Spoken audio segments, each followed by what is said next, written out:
Our YouTube channel Unique Academy. जैसा कि हम लोग कक्षा 10 का एक पाठ है प्रकाश का परावर्तन तथा अपवर्तन, इसमें हम यूपी बोर्ड में आए हुए पिछले सत्र के सभी आंकित प्रश्न जिसे हम लोग न्यूमेरिकल विज्ञान से सॉल्व कर रहे थे, उसी वीडियो के पार्ट नंबर 6 में आप सभी का स्वागत है। और हम लोग अपने वीडियो को आगे बढ़ाते हुए आज का एक नया न्यूमेरिकल देखेंगे। तो चलिए हम लोग शुरू करते हैं अपना आज का नया numerical. Let's get start now. चलिए देखते हैं यूपी बोर्ड 2022 का न्यूमेरिकल है। क्या रहा है?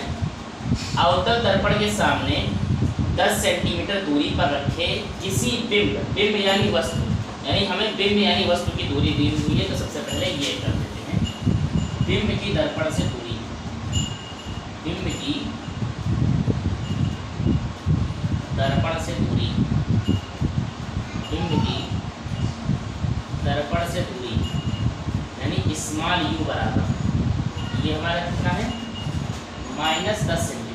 अवतल है अभी -10 ही होता है, यू का मान अवतल दर्पण के लिए -10 होता है। पिछले के वीडियो में भी मैं बताते थक गया हूँ, इसमें बता रहा हूँ फिर से कि अवतल दर्पण के लिए बिंब की दूरी यानी यू का मान -10 सेंटीमीटर। अब किसी बिंब का 3 गुना आवर्धित बड़ा वास्तविक प्रतिबिंब बनता है। अब प्रतिबिंब 3 गुना बड़ा बनता है, यानी प्रतिबिंब जो है वो 3 गुना बड़ा बनता है, यानी आवर्धन जो है हमारा वो 3 होगा। और वास्तविक बनता है, तो वास्तविक के लिए जो आवर्धन का मान होता है हमारा वो हमेशा माइनस होता है। आवर्धन के वास्तविक के लिए हमारा मान हमेशा माइनस होता है।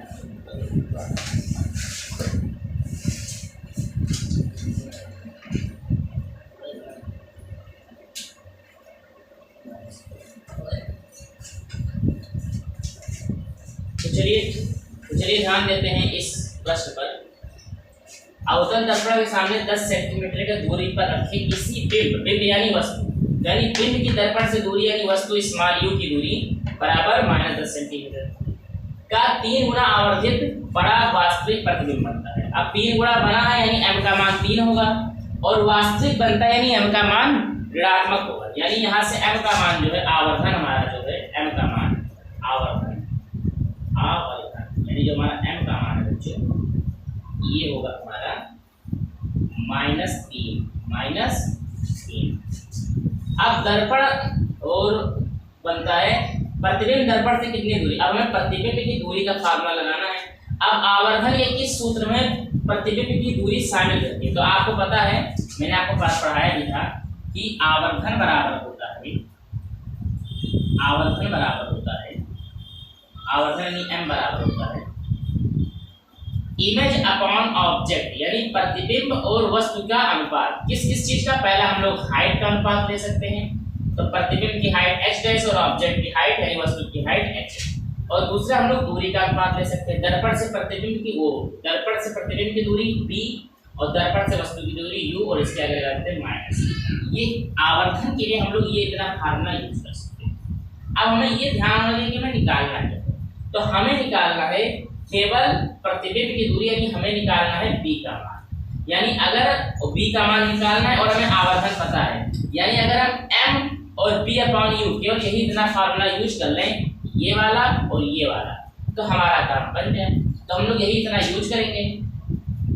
m बराबर होता है -b अपॉन m कितना है -3, -b कितना है ये हमें निकालना है, u कितना है -10। अब हमें b ही निकालना है, तो b को छोड़ देंगे, इसको क्रॉस मल्टीप्लाई करके इधर भेज देंगे। यानी यहाँ से हमारा -3 गुणा -10 हो जाएगा, और यहाँ पर माइनस किया जाएगा। ठीक है, अब -3 और 10 का गुणा, -3 और 10 का गुणा होता है 30, और माइनस और माइनस का गुणा यानी ऋण और ऋण का गुणा होता है बराबर -b। अब हम क्या करेंगे, हमें b का मान निकालना था और ये केवल -b है, तो दोनों पक्षों में माइनस से गुणा कर देंगे। तो इसमें माइनस से गुणा करेंगे तो -30 हो जाएगा, और इसमें माइनस से गुणा करेंगे तो +3 हो जाएगा। यानी यहाँ से हमारा b बराबर आ गया -30 सेंटीमीटर, -30 सेंटीमीटर। और इससे हमें ये चीज पता चला कि हम लोग लास्ट में क्या लिखे हुए बोले, अगर आप लोग लास्ट में लिख दीजिएगा कि प्रतिबिंब जो है वो दर्पण के सम्मुख 30 सेंटीमीटर की दूरी पर बनता है। केवल हमें यही इतना निकाल देना था, और ये बहुत ही आसान न्यूमेरिकल था, 2022 में पूछा गया था। तो आप लोग इसका स्क्रीनशॉट ले लीजिए। अब हम लोग मिलेंगे अपने नेक्स्ट टॉपिक और नेक्स्ट न्यूमेरिकल में।